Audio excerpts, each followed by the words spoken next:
அதான் வந்து பார்த்தீங்கன்னா ஒரு அக்கா வந்து கதறி கதறி அழுகுறாங்க. என்ன விஷயம்னு பார்த்தீங்கன்னாக்கா, புறம்போக்கு இடத்துல வந்து வீடு கட்டியிருக்காங்க. அது வந்து காவலர் வந்து இடிக்கிறாங்க. அந்த இடிக்கும்போது இவங்க வந்து இந்த அக்கா வந்து என்ன சொல்கிறாங்கனாக்கா, அழுகுறாங்க. அவங்கள பார்க்கும்போதே நமக்கே வந்து பாவமாக இருக்குது. ஏன்னா எந்த அளவுக்கு வந்து அழுவி இந்த மாதிரி மனக்கதறி அழுகுறாங்க. ஒவ்வொரு விஷயமா சொல்லி சொல்லி அழுகுறாங்க. விஜயண்ணா விஜயண்ணா விஜய்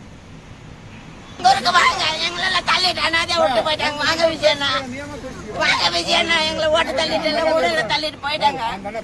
எங்களை இந்த ஊரில் அனாதை ஆக்கிட்டாங்க. நாங்கள் உங்களுக்கு தான் ஓட்டு போட்டோம். வாங்க எங்க ஊரை வந்து காப்பாத்தீங்க. நானே பாருங்க எங்க ஊரை மொத்தமா தள்ளிட்டாங்க. நீங்க இருக்கா உங்களை விட்டு பதவியில வச்சிடல. விஜயனா எங்களை கேட்க வரல. நீ ஆர்டர் கொடுத்து எங்களை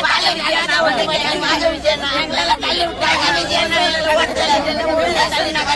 விஜயனா எங்க ஊரை அனாதைனா எங்க வீட்டு வாங்க எங்க ஊரை நானே பாருங்க என் மருமகன் எங்க ஊரை மொத்தமா தள்ளிட்டாங்க. கேட்குற அளவுக்கு நீங்கள் சொல்றதுலாம் கேட்போம்.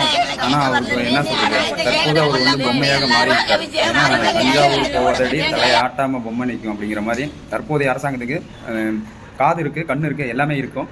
ஆனால் அசையாது, அது அப்படியே தான் இருக்கும். கிட்டத்தட்ட அது ஒரு பொம்மை அப்படின்னு சொல்லிட்டு இப்போ வந்து தமிழக மக்கள் வந்து உணர்ந்துட்டாங்க. நீங்கள் என்ன தான் கூச்சல் விட்டாலும் குழப்பம் விட்டாலும் உங்களுக்கான கதறல் வந்து ஒரு வெற்றி கிடைக்கிறதுக்கு அவர் அங்கே வரப்போகிறதே கிடையாது. முதல்ல அதை நல்லா புரிஞ்சுக்கோங்க. நீங்கள் 1000 டைம் இன்னும் படுத்து கத்தி எப்படி நீங்கள் கத்தி கூப்பிட்டாலும் சரி, கூச்சல் விட்டாலும் சரி, கண்டிப்பாக அவர் வரப்போகிறது இல்லை. ஆனால் இந்த மாதிரி வாக்களித்து நாட்டையே வந்து லாஸ்ட்டில் பார்த்தீங்களா ஓட்டு போட்டிங்களா அனுபவிங்க. ஏன்னா நீங்கள் மற்ற கட்சிக்காரர்கள்லாம் இந்த மாதிரி நீங்கள் விஜய்க்கு தான் ஓட்டு போட்டோம் அப்படின்னு சொல்லிட்டு சொல்கிறீங்களா, அப்போ மற்ற நபர்கள்லாம் வந்து உங்களுக்கு வந்து எப்படி சப்போர்ட் பண்ணுவாங்க அப்படின்னு தெரியல. ஆனால் எதிர்க்கட்சியாக இருப்பவர்கள் கண்டிப்பாக அவங்களுடைய கடமையை அவங்க செய்வாங்க. ஆனால் ஆளுங்கட்சியாக இருந்துட்டு உங்களுடைய கடமை நீங்கள் செய்கிறீங்களா அப்படிங்கிறது தெரியல. ஒருவேளை அவங்க கடமையை செஞ்சுருந்தாங்க அப்படின்னா, ஏன்னா நீங்கள் ஓட்டு போட்டதே உங்கள் வீட்டை இடிக்க தான் அப்படிங்கிறது இப்போ நீங்கள் உணர்ந்துருப்பீங்கன்னு நினைக்கிறேன்.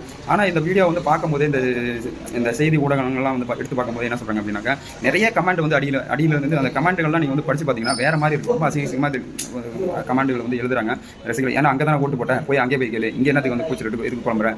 அதுலேயும் சில பேர் வந்து என்ன சொல்கிறாங்க, நீ கதற எனக்கு வந்து ரொம்ப இன்பமாக இருக்குது அப்படிங்கிற மாதிரி நிறைய கமெண்ட், என்ன சொல்ல முடியாத கமெண்ட்டுகள், இந்த மாதிரி எவ்வளவோ கமெண்ட் வந்து எழுதி அனுப்புகிறாங்க.